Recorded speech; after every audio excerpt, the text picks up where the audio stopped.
Hello, my name is Lee Presser. This is my show. I speak frequently to very interesting people. Some of these conversations are so exciting, so intellectually stimulating, I thought others might like to listen in. This is the reason we started recording Conversation with Lee Presser. Welcome to Conversation with Lee Presser. On August 5th, 2014, the voters of Missouri were asked to fund the repair of state and local roads, highways, and bridges by establishing a 3/4 cent sales tax for a period of 10 years. With 1 million people voting in Missouri, the voters rejected the idea 59 to 41%.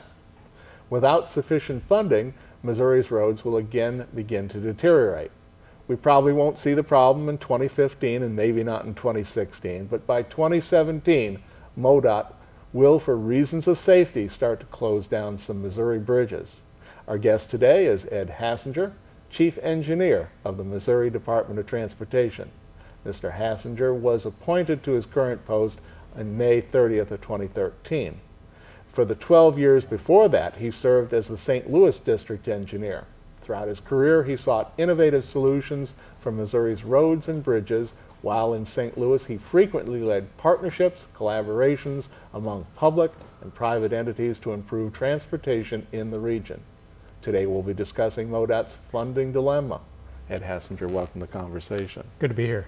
I might add that you've been here numerous times previously when you were the St. Louis engineer. That's right. What's the difference between being a St. Louis engineer and being in charge of the whole state of Missouri? Well, you know, the problems are really the same. It's just now I have 7 districts to worry about instead of 1. Mm-hmm. And to the point, what conditions are you finding throughout the 7 divisions right now? Well, I think our issue is the same anywhere in the state that you look. You know, as you said, on August 5th, the voters said they didn't want to spend 3/4 cent for transportation in Missouri. But the problems that existed the day before the election are the same ones we're facing today. Without sustained funding, roads are going to get worse. In fact, in the time since the election, we've closed 5 bridges in the state of Missouri. You've already started. And to be fair, we've found ways to repair and band-aid some of those and get them open. But a couple of those we have no solution for, and they're just going to remain closed until we find more money, or the voters say that we're going to spend more money on transportation. So it's starting, but like you said, it's not going to be, a fast thing that's going to happen. And over time, roads are going to get worse. Some bridges are going to need to be closed, and we won't be able to spend money on the things that people really want, which is improved transportation, safer transportation, transit, bike, ped. All of those things are way off the table now because we don't have enough money just to take care of the existing system we have. Now somebody might say, well, gosh, Ed, we put all this money into, was it somewhere around 2005 forward, we started putting a whole lot of money into roads in Missouri. I mean, we went from the bottom of the pack and we did really, really well at the improvements on the roads. How come all of a sudden, after we've done all that work, now they're going back down again? Well, we did have the good fortune of having a bonded program where we did a lot of improvements, and then we had ERA funding. But what people don't realize, it's got to be sustained. You can't just take a shot at something, make it better, and then expect it to last forever. So right now, we're the 7th largest system in the country. Our funding is 47th per mile in the country. So we still have a huge system and not many resources to take care of it. So that can't continue very long without having some pretty dire consequences. Now your critics, and this should really be aimed more at the political class than at you as an engineer, but your critics, and I've heard them say this, that, well, the reason that you have such a large system is because the state took on so many formerly county roads and brought them under the state's purview, and therefore the state is now having to maintain what in many other states, like Kansas, are actually county roads. Is that true? Well, I mean, there was an initiative back in the 50s where we took on a lot of dirt roads for some gas tax to make them hard surface. Now that decision was made long ago, but the fact of the matter is we have that system of roads. Nobody's going to take it away. I mean, nobody wants it. Nobody else can afford to maintain it either. So the reality is, however we got there, we've got 34,000 miles of road to maintain, and we don't have enough money to do it. Mm-hmm. Roads are kind of like teeth, don't they?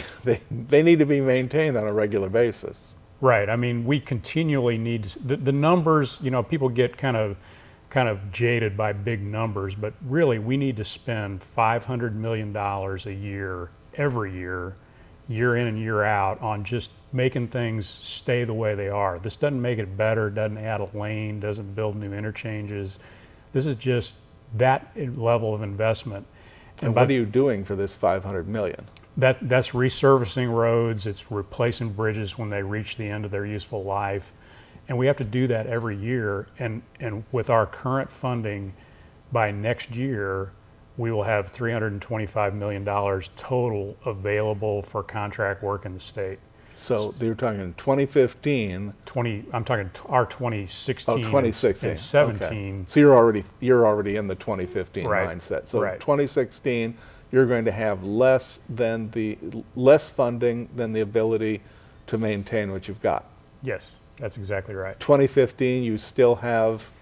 We're right there at the level. The ability to still resurface, keep bridges going. So, well, that's kind of an unhappy situation for the state of Missouri to be in. Now, as far as the allocation, and I'm not throwing anything out at you that we haven't already talked about before we came on air, but I'm just going to basically read this real quick. This is a letter to the editor, which was in the Sunday Post-Dispatch on 12/14/14.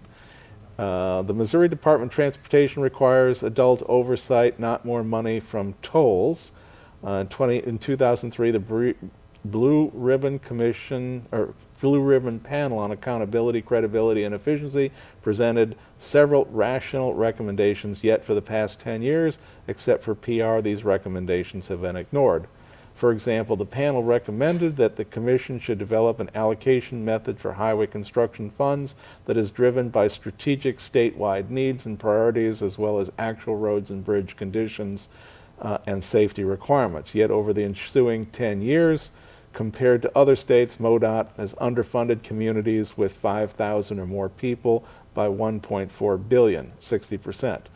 That is MoDOT's expenditures where most people actually live and drive. Over the same time, 10 years expenditures where less than 5,000 people live and drive were overfunded by even more than $1.4 billion. And then it goes on from there, but that's the main gist. It's written by a person named Gwen Moore out of University City. I was surprised to hear that you actually knew this person. What about this allocation of resources that Ms. Moore speaks about? Well, we currently do have an allocation of resources, and really the philosophy is take care of the existing system first. So that assumes you have $500 million to spend on that. And that's based on, number of bridges, lane miles of road, the existing system that we own that we're charged with maintaining. So our philosophy is maintain what you got first. And then any money over that, we do allocate based on things like population, job creation. So the places that really have more activity, we expand the system, we add interchanges, we do those kind of things. Where things get really tricky is when you don't have enough money. And that's where everybody comes out of the woodwork and says, change the formula. Well, it doesn't do any good to change the formula if you don't have enough money to take care of it. So then we're going to be talking about what don't we do? Which roads do we let go? Which bridges do we close and never open? So if we're not going to fund transportation at least to the base level of take care of the existing system, then you're going to have that really pointed discussion, and people are going to do this and get sideways with each other. And that's where we're headed. And that doesn't even mention all the other needs that people have put forward as far as transit and freight and rail and all the opportunities that we have in Missouri. Because Missouri's blessed in being centrally located and having a lot of rail and river and all kinds of access. We're not even talking about those things that create job opportunities in Missouri. We're still working on trying to get to a baseline level. And if kind of the other side to this story too is if we don't do some local funding for transportation, state funding for transportation, we're not going to even be able to match the federal funds that should come to us, and we're going to be letting that money go to other states that we've paid. So we've got a local, a state funding problem, and then we've also got a federal funding problem, and they're all going to collide here at once. And if we don't do something, we're going to be in some pretty tough straits going forward. Well, when you were in the St. Louis district, I guess that's the population. The population of your district is probably the greatest of any population center in the state. Oh, definitely. I mean, St. Louis and Kansas City are our two big population centers. So, were you getting the lion's share of the money out of the state? Well, when we have enough money to take care of the system, then any funds above that get distributed in a fairly heavily way that's weighted towards St. Louis, Kansas City, Springfield. When the money gets shorter, the system is much bigger in the rest of the state, so that kind of moves kind of the other way. Mm-hmm. So really what we need funding to take care of the system, and then enough funding to do the other things that take care of what I would call the opportunity type things, building interchanges, reducing congestion, doing those things that are safety related. We really haven't talked much about safety, but one thing that will suffer is we've made huge strides in reducing the number of fatalities on our roadways. And without enough money, we're not going to be able to continue those big systematic safety improvements like putting guard cable down the middle of our interstates and all those things that we've done. We're going to see a change in the reduction of fatalities on our roadways. So there's a lot of things going on that none of them are really good. Well, it sounds like the writer of that article is or less concerned with, say, for example, Missouri 94, which runs from St. Charles all the way back to Jeff City, which is mostly covering rural roads, but it does connect a bunch of towns, right? As opposed to spending money. I gather the writer wants to focus more on either St. Louis, Kansas City, or Springfield and put money in there, as opposed to something like Route 94, which connects St. Charles to Jeff City. Yeah, I think a lot of things. Everybody's local. All things are local.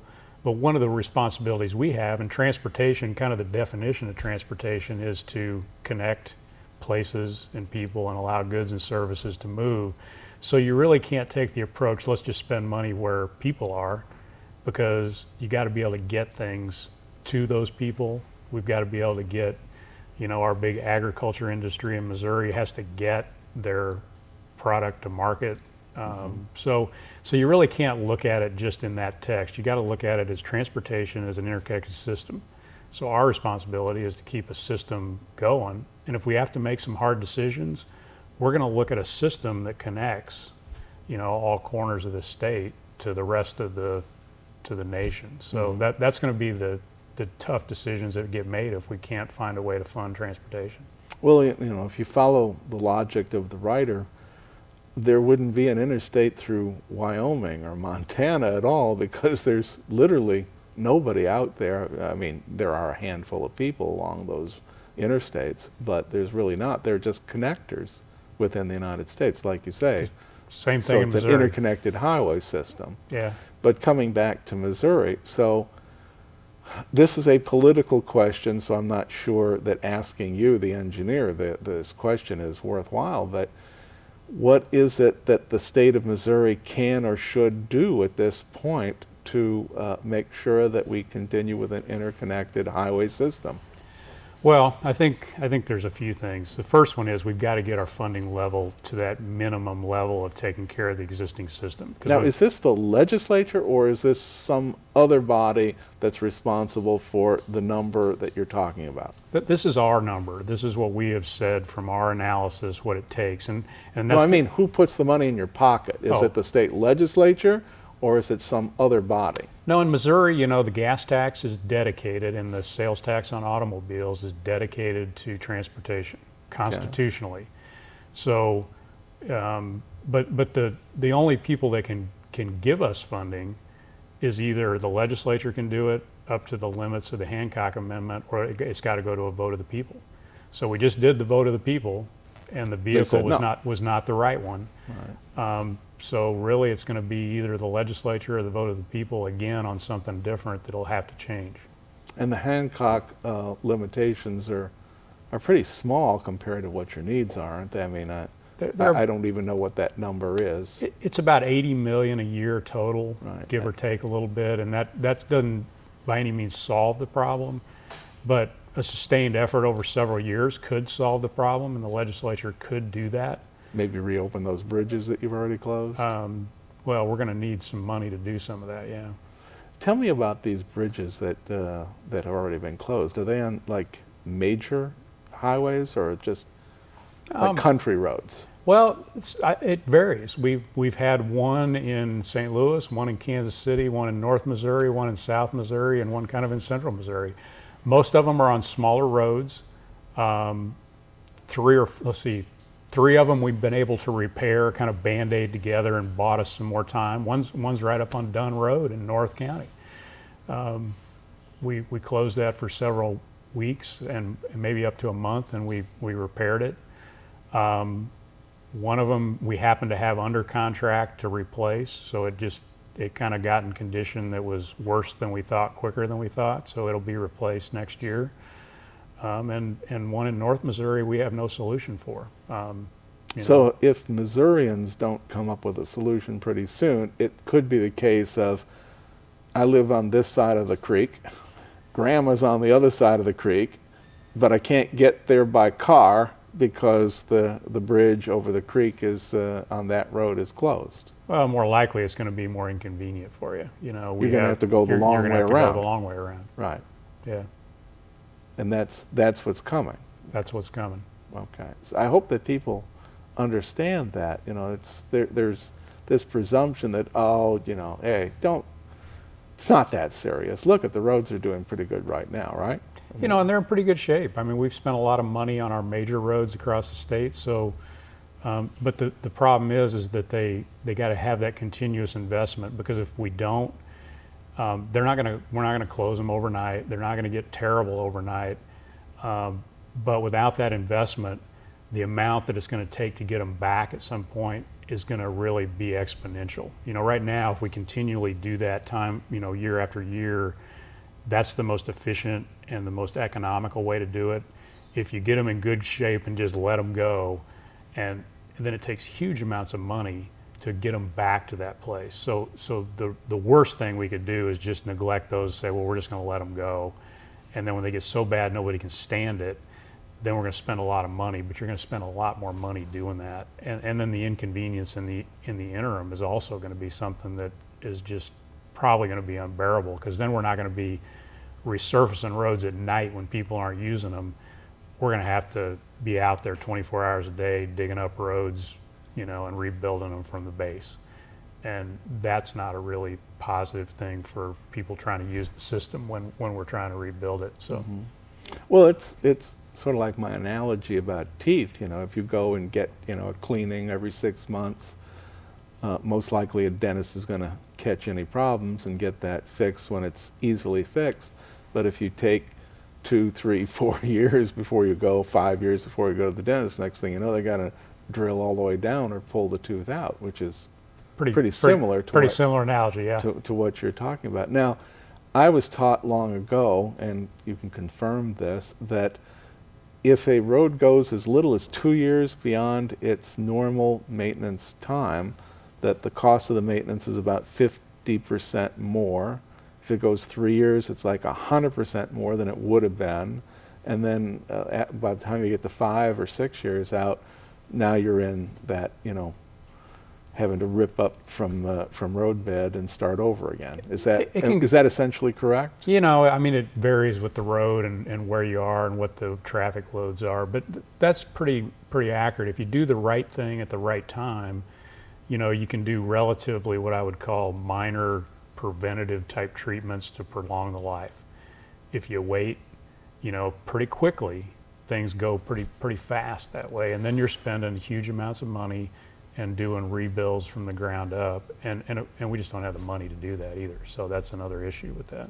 Now, Missouri's a road commission kind of a state. In other words, there's not like in Illinois, for example, they have a Secretary of Transportation, and then the legislature actually funds that department. You have an entirely different system in the state of Missouri, is that right? We're governed by a 6-member bipartisan commission appointed by the governor, confirmed by the Senate, and they're responsible for making decisions on how we operate. Are they the folks who came up with the idea and proposed the idea of the sales tax? Well, I think the commission put forward the idea that we need more funding, and they put forward the idea that we need to do a total transportation solution that funds not just roads, but funds all modes of transportation. Because that was when we did a 2-year effort called On the Move, we went out and talked to Missourians, and I don't think there's really any debate about the need for transportation, about having good roads, about wanting some of these things that communities want, like transit and bus service and better sidewalks. The question is, how do you pay for it? And that's where everybody gets hung up. And of course, the first answer is I want somebody else to pay for it. Let's make the truckers pay for it. Let's make out-of-state travelers pay for it.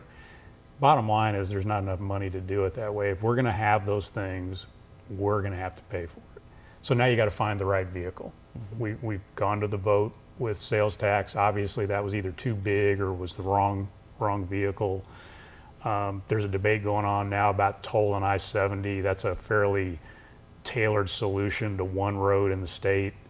A lot of opposition, a lot of support. That one kind of says, hey, fair way to pay for a road. It's really expensive, though, because it's not the most efficient way to build and maintain a road. And so that debate is going to continue. Maybe with the low price of gas, maybe gas tax could come back as an option and get it indexed, because it's not a long-term solution, because of the efficiency of cars is really starting to make dents in that. Mm-hmm. And that's causing the problem at the state and the federal level.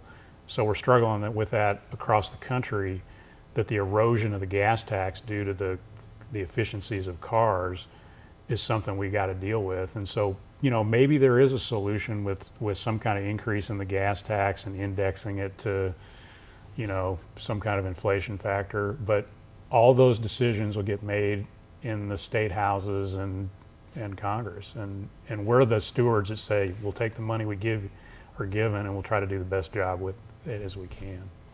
Well, has there been an after-action study to figure out why it was that the vote went so badly for the state of Missouri and MoDOT?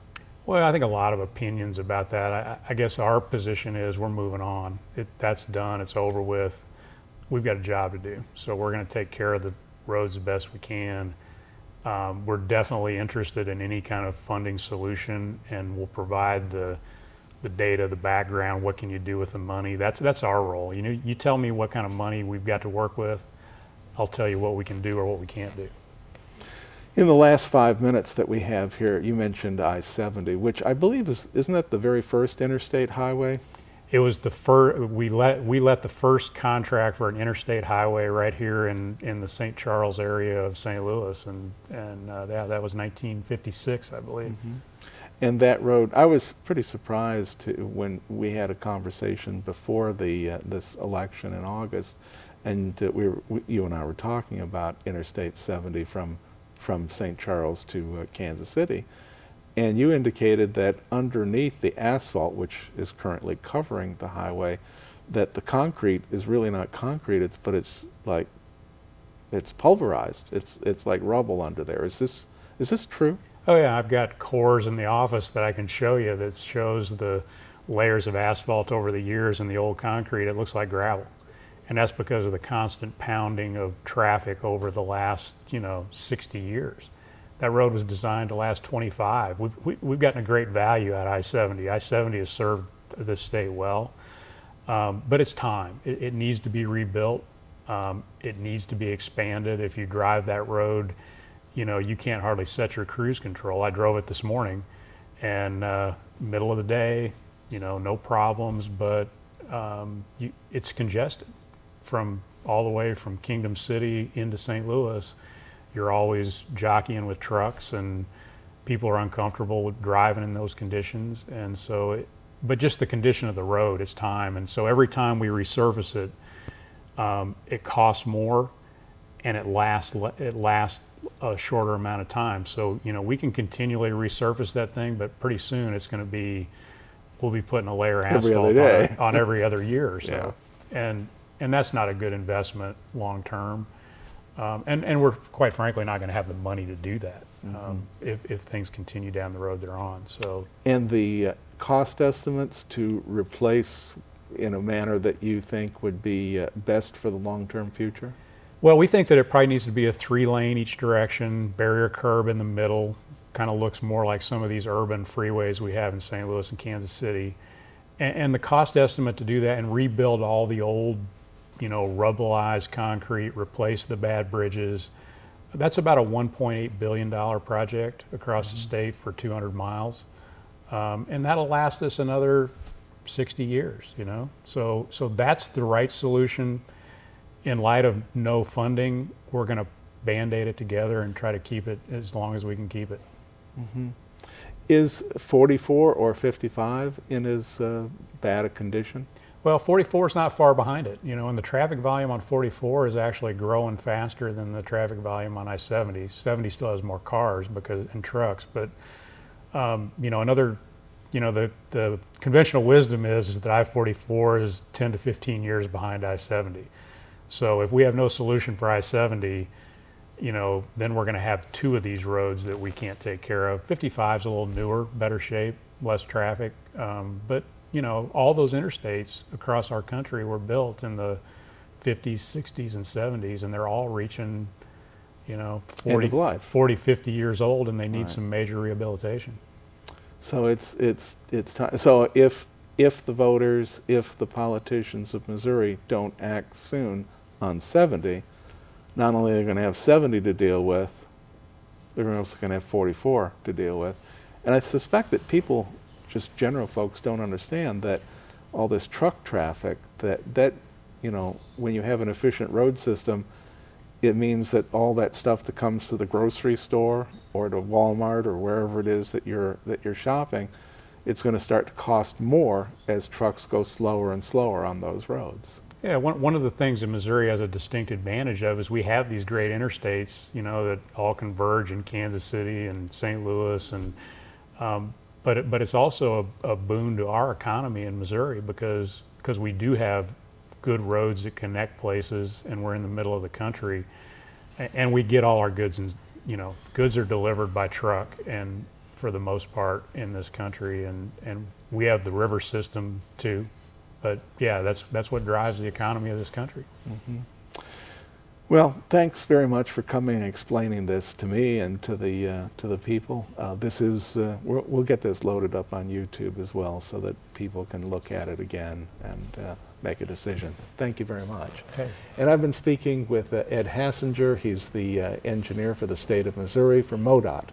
As I said, we're uploading this to YouTube. Take a look. Thanks. Bye.